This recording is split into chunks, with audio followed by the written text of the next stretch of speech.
ბევრი უშვებს ძალიან დიდ შეცდომას, როცა თქვა პატარა ზაღლები ყავთ, მაგალითად იორკშირები, შიცუები, პუდელები და პატარა ზაღლია რა თქმა უნდა ეხა გარეთ სეირნობა, მოდი მე ამას საფენს დაუფენ და დამთავრდა, მეტი არაფერი არ ჭირდება. საშინელი შეცდომაა, იმიტომ რომ სეირნობა არ არის მარტო ტუალეტი.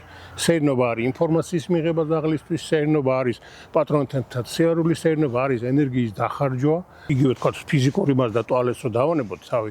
ოთახში რო არის ზაღლი თავის სახში, ხო ის ყველაფერი უკვე ყველაფერი დაყნოსილია, ყველაფერს იცნობს, ზეპირათიც ყველაფერი თუ ბიჭია, ყველაფერი მონიშნული აქვს, ხო? ანუ იქ უკვე მისთვის საინტერესო აღარაფერი აღარ ხდება. გარეთ რო გაკავს ის უამრავ ჯერთი სუნებს გზნობენ ზაღლები ჩვენზე გაცილებით მეტად, ხო?